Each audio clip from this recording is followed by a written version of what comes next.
देश के कई राज्य ऐसे हैं जहां पर बारिश की वजह से हाल इस वक्त बेहाल है। मानसून का मौसम मुसीबत बनकर लोगों पर टूट रहा है। उत्तराखंड, उत्तर प्रदेश, बिहार समेत कई दूसरे राज्यों में हालात काफी खराब हो चले हैं। आपको कुछ तस्वीरें दिखाते हैं। इन तस्वीरों से ही आप पानी की विनाश लीला को समझ पाएंगे। उत्तराखंड के खटीमा में बाढ़ के ऐसे हालात बने कि लोग घरों के भीतर ही कैद होकर रह गए हैं। यूपी के पीलीभीत में घर और सरकारी दफ्तर पानी पानी हो गए। लखीमपुर खीरी में तो रेलवे ट्रैक ही डूब गया। वहीं बलरामपुर और श्रावस्ती में राप्ती नदी ने कहर बरपा दिया है। महाराष्ट्र की बात करें तो कोल्हापुर में भी हालात ठीक नहीं है, तस्वीरें बयां कर रही हैं। तो ये तमाम तस्वीरें और इस पर हमारे रिपोर्टर्स भी ग्राउंड जीरो पर हैं। आपको एक एक तस्वीर दिखाएंगे, एक एक जानकारी बताएंगे, क्या मुश्किल है लोगों की, किस तरीके से पानी के प्रहार से लोग जूझ रहे हैं। सब कुछ बताने के लिए हमारे साथ कुछ सहयोगी जुड़ गए हैं। उत्तराखंड के खटीमा से दीपक रावत हमारे साथ हैं, बिहार के सुपौल से निधि श्री झा मेरे साथ हैं, असम के माजुली से रविकांत भी हमारे साथ जुड़ गए हैं। सबका रुख करेंगे, लेकिन सबसे पहले एक बड़ी खबर बता देते हैं। बड़ी खबर उत्तराखंड के खटीमा से, बाढ़ जैसे हालात हैं। लोगों के घरों के बाहर बारिश का पानी इकट्ठा हो गया है। पानी के चलते घरों में ही लोग कैद होकर रह गए हैं। लोगों के सामने खाने पीने की भी परेशानी बड़ी बनी हुई है। तो खटीमा की तस्वीरें भी आपके सामने, और उत्तराखंड के खटीमा में कैसे मुश्किल हालातों के बीच गुजर बसर कर रहे हैं लोग। आप देखिए, जहां तक नजर जाएगी पानी ही पानी इस पूरे रिहायशी इलाके में दिखाई दे रहा है। घर पानी में डूबे हुए हैं, लोगों के वाहन डूबे हुए हैं, घरों से निकलना मुश्किल हो रहा है। और वहीं खटीमा में ही हमारे सहयोगी दीपक रावत हमारे साथ हैं। दीपक, आप तो ग्राउंड जीरो पर हैं, उस इलाके में घूम रहे हैं। किस तरीके की वाटर इमरजेंसी, कैसे मुश्किल हालातों से इस वक्त लोग गुजर रहे हैं? शिरीन, हालात बहुत बदतर हो चले हैं 3-4 दिन की बारिश के बाद से, और यही वजह रही कि उत्तराखंड के मुख्यमंत्री को खुद यहां आना पड़ा, एरियल सर्वे करना पड़ा, जमीन पर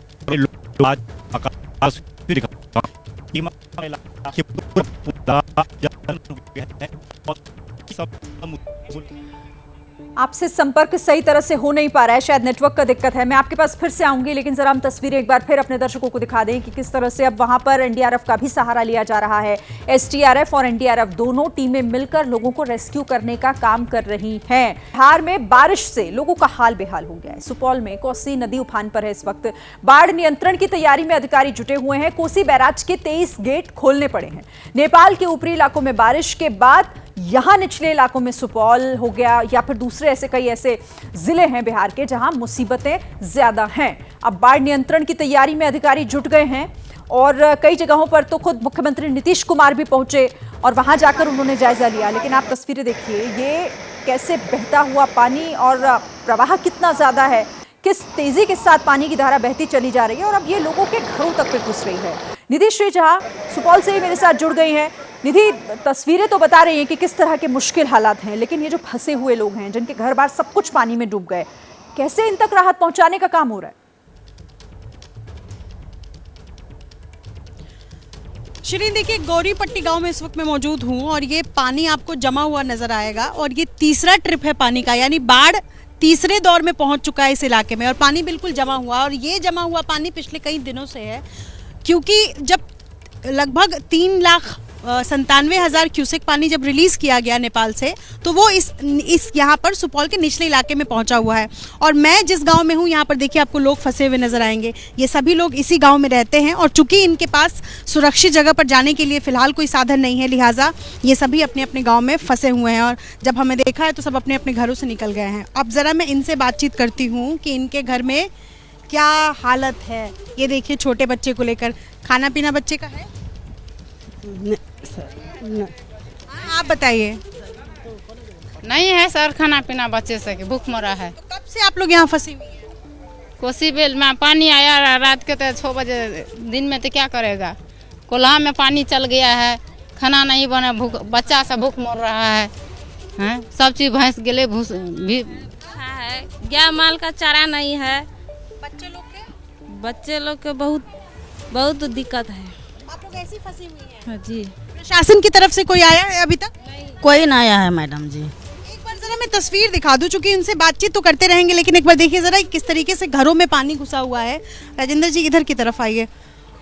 और ये जो इलाका है, चूंकि मैंने बताया कि निचला इलाका है, निचले इलाके होने की वजह से इस इलाके में पानी तो है, लेकिन इसकी निकासी नहीं की गई है। ऐसा कई दिनों से तस्वीर, और पानी जमा हुआ एक तो बदबूदार पानी है, ऊपर से ये सबके घरों में है, तो इससे बीमारियां भी फैलने का खतरा है इस इलाके में। और सबके घर में ऐसी ही तस्वीर है। इनमें से कई के चूल्हे जो है वो गीले हो चुके हैं, क्योंकि बारिश हो रही है और बारिश होने के बाद इनके पास खाने के लिए भी साधन नहीं बच पाता है, क्योंकि जो मिट्टी का चूल्हा है वो भी गीला हो चुका है। आगे की तरफ राजेंद्र जी अगर आप आएंगे तो मैं तस्वीरें जो है वो इस तरफ से दिखा पाऊंगी इन घरों में। ठीक है, ये देखिए जरा।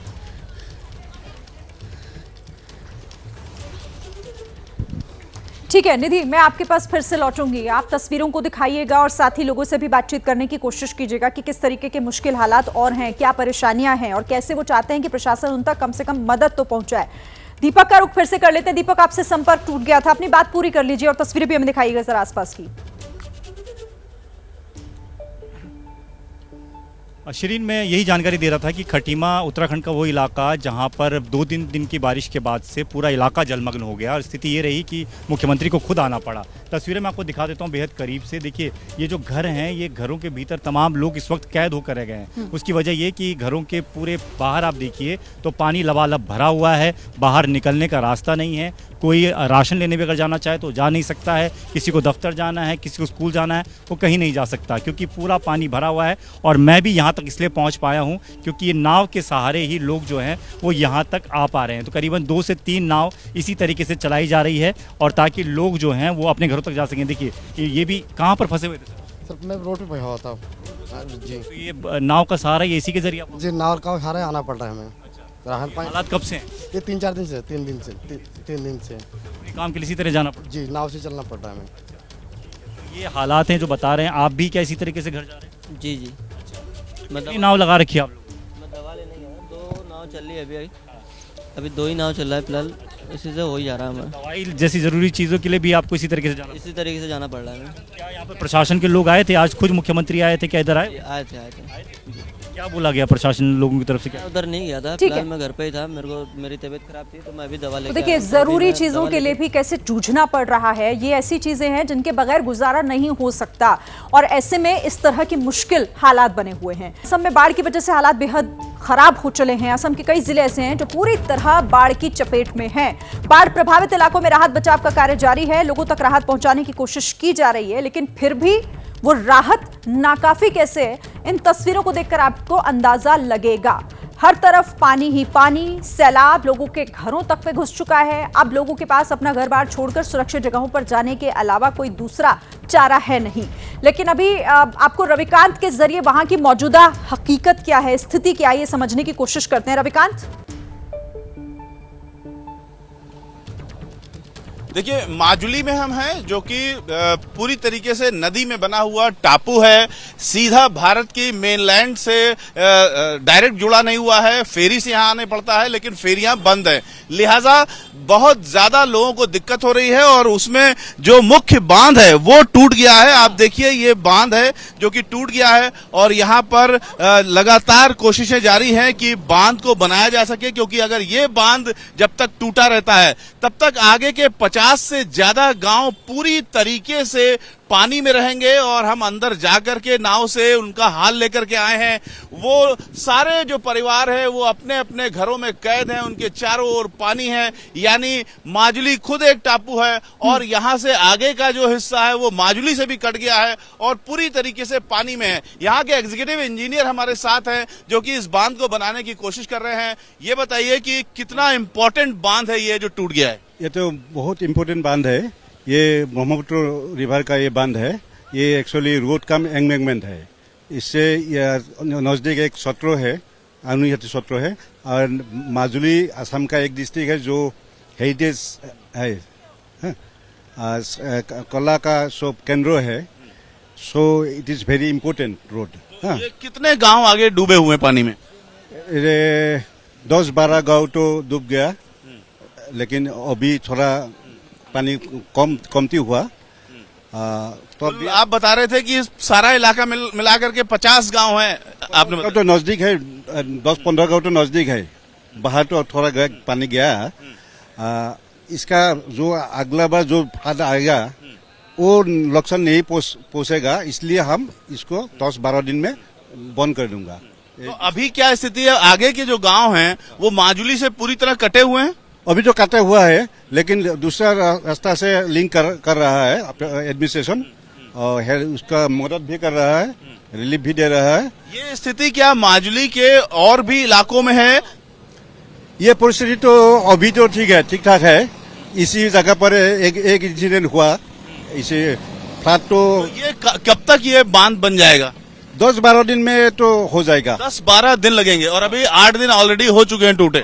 8 दिन हो गया, हमने प्रिपरेशन किया, पहले प्रिपरेशन करके अभी इसका मेगा ट्यूब इसके ऊपर मेगा ट्यूब यूज होगा। क्या ये टेक्नोलॉजी है जिससे आप लोग बना रहे हैं? जियो टेक्सटाइल से बना हुआ मेगा ट्यूब है, इसको हम इस्तेमाल करेंगे इधर। उसके इस्तेमाल करने के बाद फिर एक इसका ऊपर पेवमेंट बनाएंगे, रास्ता हो जाएगा ऊपर। ठीक है रविकांत, हम देख भी पा रहे हैं किस तरीके से यहाँ उस बांध को बनाने का काम हो रहा है, लेकिन जैसा अधिकारी बता रहे हैं कि अभी लग जाएंगे, इससे 10 से 12 दिन का समय और लगेगा। कुमाऊं की बात अगर करें तो कुमाऊं में बाढ़ के हालात पर एक्शन में है मुख्यमंत्री पुष्कर सिंह धामी। सीएम धामी ने बाढ़ प्रभावित इलाकों का निरीक्षण किया है। सीएम ने टनकपुर, बनबसा, खटीमा का हवाई सर्वे किया। हल्द्वानी में बाढ़ प्रभावित इलाकों का निरीक्षण भी मुख्यमंत्री ने किया, और जिस वक्त वो हवाई सर्वे कर रहे थे उस वक्त की तस्वीरें भी आपके सामने हैं। खुद उन्होंने देखा कि अभी क्या हालात, किस किस एरिया में कितना पानी भरा हुआ है, तमाम जो बाढ़ प्रभावित इलाके हैं उनका निरीक्षण, अधिकारियों से बातचीत भी की है। सीएम इस वक्त एक्शन मोड में। उत्तराखंड में हो रही बारिश के बाद की स्थिति का जायजा लेने के लिए आज उत्तराखंड के मुख्यमंत्री पुष्कर सिंह धामी जमीन पर अलग अलग जगहों पर जा रहे हैं। खटीमा में इस वक्त तो मौजूद हैं, उनसे बात कर लेते हैं। सर, आज आपने स्थिति का जायजा लिया, एरियल सर्वे भी किया, आप जगह जगह गए भी, आपने देखा भी, क्या स्थिति नजर आई? देखिए, पिछले 3 दिनों से जो भारी बारिश हुई है उसके कारण से इस पूरे क्षेत्र में टनकपुर, बनबसा, खटीमा, नानकमता, झनकट, ये पूरा क्षेत्र उत्तर प्रदेश की सीमा से लगा हुआ पूरी तरह से जलमग्न हो गया है। और एक तरह से आज तक के समय में जो लोग बताते हैं कि पिछले 50-60 सालों में कभी इतना जल इस प्रकार से नहीं आया, इतना पानी कभी नहीं हुआ। इसके कारण से लोगों का बहुत नुकसान हुआ है, घरों का सारा सामान खराब हो गया है, जन हानि भी हुई है, पशु हानि भी हुई है, और सरकारी संपत्ति है, निजी संपत्ति है, लोगों की बहुत नुकसान हुआ है। सड़कों का पूरी तरह से अवरोध हो गया है, बिजली के भी जो है सप्लाई पूरी तरह से बाधित हो गई है। क्योंकि मैं जगह जगह गया हूँ, देखा है मैंने, सभी को फौरी तौर से जो राहत दी सकती वो राहत के लिए कहा है। लोगों के लिए, सबके लिए भोजन का इंतजाम है, दवाइयाँ हैं, छोटे बच्चों के लिए दूध इत्यादि की व्यवस्था कर रहे हैं। अभी हमारी प्राथमिकता है कि जनजीवन सामान्य हो। जो लोग अपने घरों से रेस्क्यू किए गए हैं, दूसरी जगह पर हैं, उनके घरों को ठीक करके वो घरों पर वापस जाएं और राहत दी जाए, मतलब इस समय सबको सहायता हो। यही प्रशासन के लोगों को, सब लोगों को हमने कहा है। तो मुख्यमंत्री पुष्कर सिंह धामी जो हवाई सर्वे करने के बाद ये जानकारी दे रहे थे कि कहां कहां पर मुश्किल हालात हैं और किस तरीके से प्रशासन तैयारी कर रहा है। अब इस पर बात कर लेते हैं, हमारे सहयोगी दीपक हमारे साथ जुड़े हुए हैं। दीपक, मुख्यमंत्री तो कह रहे हैं कि तैयारियां पूरी हैं और हम लोगों तक राहत पहुंचाने की हर संभव कोशिश कर रहे हैं। आप तो लोगों के बीच हैं, आप उन इलाकों में भी घूम रहे हैं, वाकई ऐसी मदद पहुंचाई जा रही है लोगों तक? देखिए, आज काफ़ी इलाकों में हमने देखा कि लोगों तक पानी की, क्योंकि पानी भी गंदा आ रहा है तो पानी की सप्लाई की गई, दवाइयाँ खास तौर पर पहुंचाई गई, एनडीआरएफ एसडीआरएफ के लोग गए, और ख़ास तौर पर ऐसे इलाके जहां पर बिल्कुल भी जाया नहीं जा सकता है। कुछ दिन पहले, कल परसों की बात करें तो एसडीआरएफ और एनडीआरएफ के जो जवान थे वो जा रहे थे, लेकिन अब उनको और दूसरे इलाकों में निकलना पड़ा। इसलिए अब यहाँ के जो खुद के निवासी हैं वो खुद ही इस स्तर पर निकल कर बाहर आ रहे हैं, खुद नाव का इंतज़ाम किया और इसी तरीके से जो है वो ज़रूरत का सामान लेने के लिए निकल रहे हैं। जो नाव चला रहे हैं उनसे भी बात कर लेते हैं। ये आप कितनी बार दिन भर में नाव ढो रहे हैं? जी, हम 5-6 बार ढो दिया है। उससे पहले कोई बच्चे और लगा रखे थे।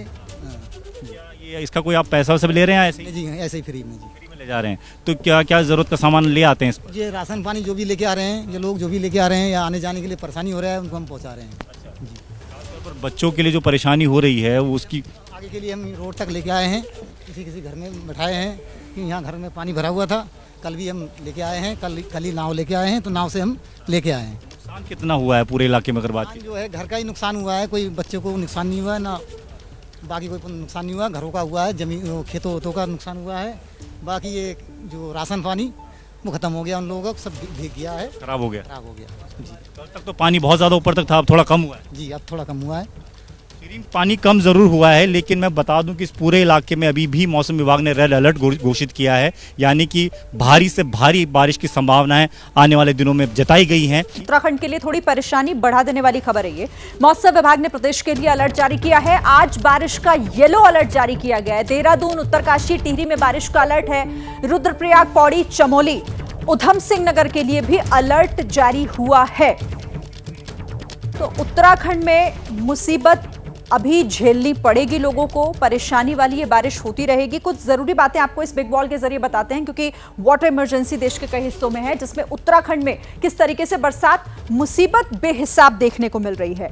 ये देखिए, 387 सड़कें बंद हो गई हैं। गढ़वाल मंडल का हाल किस तरीके, 62 सड़कों को खोला गया है। सभी जिलों में नदियों का जलस्तर बढ़ा हुआ है। कुमाऊं मंडल का हाल यह है कि कोसी, पनार नदी और गदेरे इस वक्त उफान पर हैं। इधर पढ़ाई पर भी असर पड़ रहा है सीधे सीधे, क्योंकि 1 से 12वीं तक के जो स्कूल हैं वो बंद करने पड़े हैं एहतियातन। बारिश की वजह से सड़कों पर भी पानी है, बाढ़ जैसे हालात हैं, तो इसकी वजह से एक जगह से दूसरी जगह पर जाना भी मुश्किल है। तो ऐसे में स्कूल और कॉलेजेस को भी बंद किया गया है। तो ये उत्तराखंड में इस वक्त के हालात हैं, जिनकी वजह से मुश्किलें लोगों के सामने, और अभी इससे राहत मिलती दिखाई नहीं दे रही है मौसम विभाग के मुताबिक। दीपक का एक बार फिर से रुक कर लेते हैं। दीपक, ये बताइए कि कितने राहत शिविरों का इंतजाम किया गया है, और हमारे दर्शकों के लिए ये भी आप जानकारी दीजिएगा कि कौन कौन से इलाके हैं उत्तराखंड में जो मुसीबत की मार इस वक्त सबसे ज्यादा झेल रहे हैं।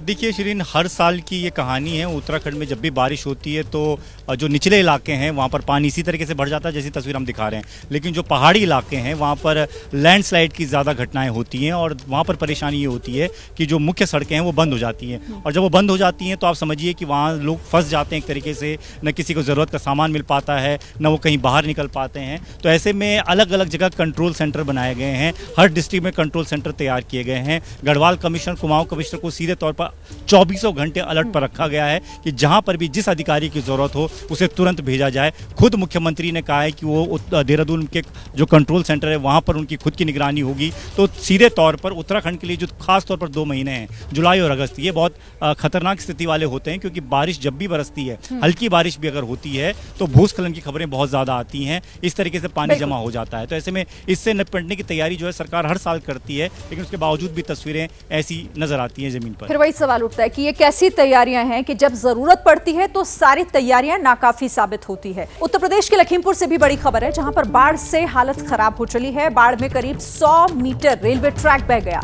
ट्रैक बह जाने से 5 ट्रेनें प्रभावित हुई हैं। बारिश होने की वजह से कई गांव में बाढ़ का पानी घुस गया है। बनबसा बैराज से छोड़ा गया पानी गांव का रुख कर रहा है और गांव जलमग्न हो चुके हैं। तस्वीरें आपके सामने हैं। ये जरा रेलवे ट्रैक को आप देखिए। ये रेलवे ट्रैक किस तरीके से पानी के बहाव को भी नहीं झेल पाया और बहाकर इस रेलवे ट्रैक को लेकर चला गया पानी अपने साथ। देश के कई हिस्से ऐसे हैं जहां वाटर इमरजेंसी देखी जा रही है। श्रावस्ती में बाढ़ की जबरदस्त तबाही देखने को मिल रही है। राप्ती का जलस्तर खतरे के निशान के ऊपर है।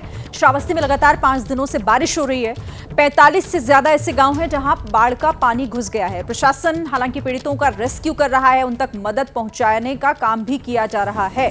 श्रावस्ती की तस्वीरें भी आपके सामने हैं। यूपी के श्रावस्ती में कैसे इस वक्त गांव के गांव पूरे जलमग्न हो चुके हैं। 45 से ज्यादा गांव ऐसे हैं जहां बाढ़ का पानी घुस गया है। पूरा गांव बाढ़ की चपेट में है और बारिश मुसीबत और बढ़ा रही है, क्योंकि 5 दिन से लगातार श्रावस्ती में बारिश हो रही है, जिसकी वजह से नदियों का जलस्तर बढ़ रहा है और बाढ़ का पानी भी अब ज्यादा से ज्यादा हिस्सों को अपनी चपेट में ले रहा है।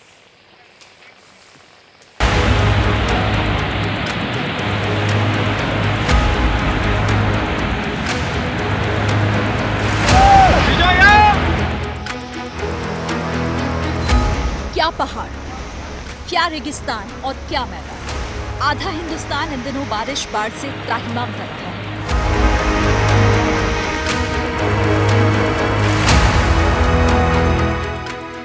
जिंदगी मानो ठहर सी गई है। कुदरत के रौद्र रूप के आगे सब बेबस और लाचार है। मानसूनी बारिश लोगों पर काल बनकर टूट रही है।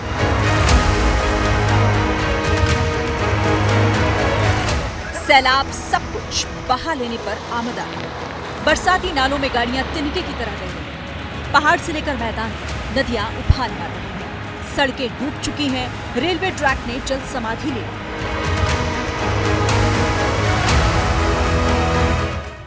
स्कूल कॉलेजेस बंद हैं, लोग घरों में कैद रहने को मजबूर हो गए। दरकते हुए पहाड़ का ये वीडियो उत्तराखंड के चमोली से आया है। चमोली के पास बद्रीनाथ हाईवे पर गाड़ियों का लंबा जाम लगा है क्योंकि पहाड़ी से मौत बरस रही है।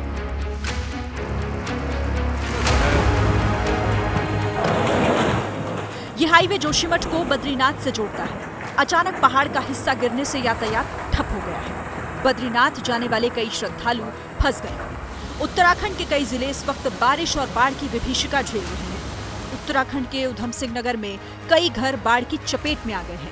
निचले इलाकों के मकानों ने टापू की शक्ल अख्तियार कर ली।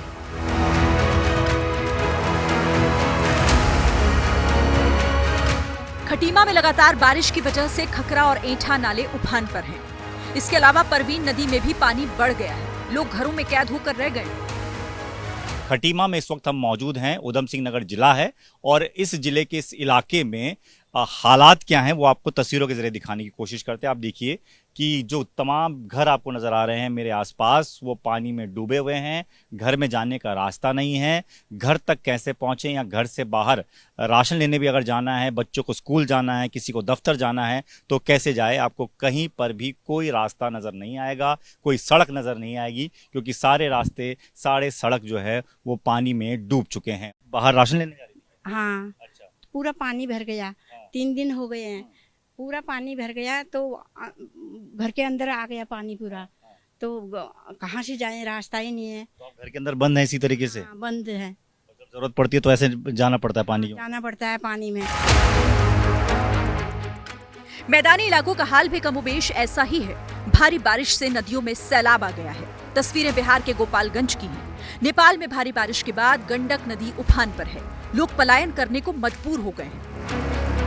जिस इलाके में मैं मौजूद हूँ, गोपालगंज का ये निचला इलाका है और निचले इलाके होने की वजह से पानी जलस्तर कह लीजिए वो बढ़ जाता है और जलस्तर बढ़ने की वजह से जो निचले इलाके में पंचायत है, गांव है, वहाँ पानी कुछ ऐसा ही अपना रूप धारण कर लेता है। दोनों बच्चों को लेके कहाँ जा रहे हैं? जा रहे हैं सुरक्षित स्थान पे। कहाँ पर? सुरक्षित स्थान पे। आगे आ जाइए, कैमरा उधर है। सुरक्षित स्थान कहाँ जा रहे हैं? गोपालगंज। गोपालगंज शहर में? हाँ। बच्चे स्कूल में पढ़ते हैं? हाँ, पढ़ते हैं। आपके गांव में पानी आ गया है? पानी घुस गया है पूरा। पूरा पानी घुस गया है। स्कूल बंद रहेगा। बंद रहेगा। तो कितने दिन उधर रहेंगे? अब जब तक पानी हट नहीं जाता है तब तक। यूपी के लखीमपुर जिले में कई रेलवे ट्रैक सैलाब की आगोश में है। शारदा नदी ने रेलवे ट्रैक को अच्छा खासा नुकसान पहुंचा दिया है। दर्जनों गांव पानी में समा गए हैं।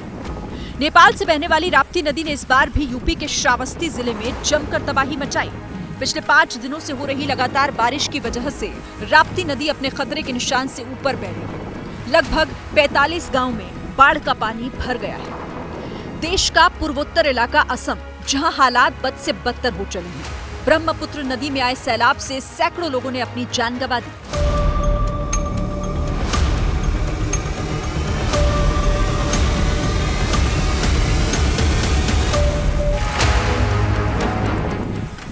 पिंक सिटी के नाम से मशहूर जयपुर में भी जल प्रलय देखने को मिल रहा है। सड़कों पर पानी भर गया है। लोग भारी परेशानियों का सामना कर रहे हैं।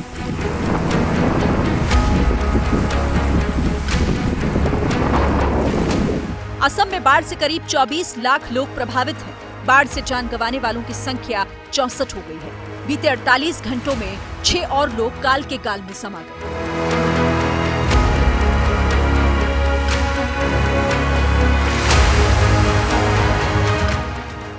नौगांव में ही ब्रह्मपुत्र नदी के तेज बहाव के चलते हाथीमुरा डैम का करीब 100 मीटर हिस्सा पानी में बह गया। असम के नौगांव जिले के हाथीमुरा बंधे के पास हम हैं और यहाँ पर हाथीमुरा बंधा जो है वो सामने जा रहा था आगे की बस्ती के लिए, लेकिन यहाँ से ब्रह्मपुत्र नदी के बहाव ने इसे पूरा काट दिया है। और आप देखिए कितना ज्यादा चौड़ा ये जगह है जहाँ पूरा बंधा बह करके चला गया है ब्रह्मपुत्र नदी के अंदर। और करीब ये 400 मीटर के आसपास का इलाका है जो पूरी तरीके से बंधा उसका टूट गया है। असम में इंसान तो इंसान, जानवर भी सैलाब की चपेट में है। बाढ़ में डूबे काजीरंगा नेशनल पार्क में जानवरों का रेस्क्यू ऑपरेशन चल रहा है। चारों ओर पानी ही पानी है। ये काजीरंगा का वो इलाका है जहां पर जानवरों का चारागाह है, पीछे जंगल है, लेकिन ये पूरा इलाका इस समय पानी से डूबा हुआ है। जहां जहां तक नजर जा रही है, ये कहा जाता है यहाँ पर एक छोटे छोटे टापू बनाए गए हैं, उसमें जानवर शरण ले रहे हैं। लेकिन यहाँ जानवर इतने ज्यादा संख्या में हैं कि कौन सा जानवर कहाँ पर फंसा हुआ है ये पता लगाना काफी मुश्किल होता है। यहाँ पर आप लोग इस समय जानवरों की सुरक्षा कैसे कर रहे हैं? हम लोग तो यहाँ जानवर सुरक्षित ऐसे कर रहा है, जहाँ हम लोग का हाईलैंड है वहाँ ही रुकता है। जो बाहर जाने वाला जानवर है वो लोग हम लोग वापस भेजते हैं। कई दिनों से दिल्ली एनसीआर में आंख मिचौली खेल रही बारिश ने आज पूरी तरह से दस्तक दे दी है। कुछ घंटों की बारिश से ट्रैफिक की रफ्तार धीमी हो गई है। जगह जगह जलजमाव से लोगों को भारी दिक्कतों का सामना करना पड़ रहा है। देश की राजधानी दिल्ली में झमाझम बारिश की तस्वीरें हम दिखा रहे हैं आपको। छतरपुर इलाका है और देखिए दिल्ली के अलग अलग इलाकों में करीबन आधे घंटे से बारिश हो रही है। छतरपुर भी उन इलाकों में से एक है जहां पर बारिश तेज देखने को मिल रही है। आपको बता दें इस पूरे हफ्ते भारतीय मौसम विज्ञान भवन ने अनुमान जताया है कि बारिश इसी तरह से होती रहेगी। इसी के साथ में 11 जुलाई हो या 12 जुलाई, 13 जुलाई को तेज बारिश का अनुमान मौसम विभाग ने जताया है। देखिए करीबन आधा घंटा हो गया है, ऐसे में तेज बारिश के कारण जल भराव भी देखने को मिल रहा है। इधर मौसम विभाग का कहना है कि अगले 5 दिनों में मध्य, पूर्वोत्तर, पूर्वी भारत और उत्तर प्रदेश के कई हिस्सों में अगले 5 दिन भारी बारिश हो सकती है। लिहाजा लोगों को पहले से ज्यादा सतर्क और सावधान रहने की जरूरत है। और बात आजम खान की। समाजवादी पार्टी के पूर्व सांसद आजम खान की मुश्किलें कम होने का नाम नहीं ले रही। सीतापुर जेल में बंद आजम के लिए आज रामपुर से अच्छी खबर नहीं आई। जिला प्रशासन ने आलीशान हमसफर रिजॉर्ट के कुछ हिस्सों को बुलडोजर से गिरा दिया।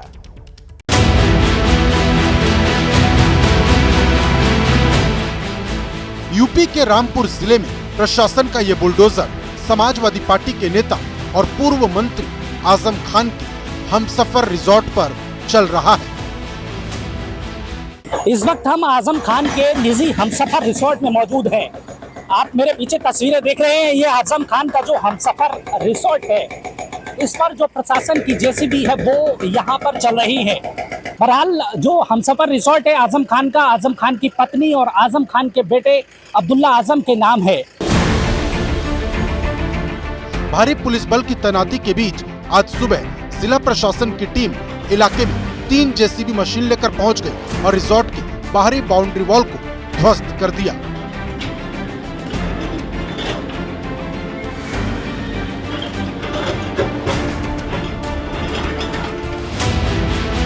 आजम खान ने सत्ता के रसूख के दम पर इस आलीशान हमसफर रिजॉर्ट का निर्माण कराया था। सारे नियम और कायदे ताक पर रख दिए थे और रिजॉर्ट पत्नी तंजीन फातिमा और बेटे अब्दुल्ला के नाम कर दिया था।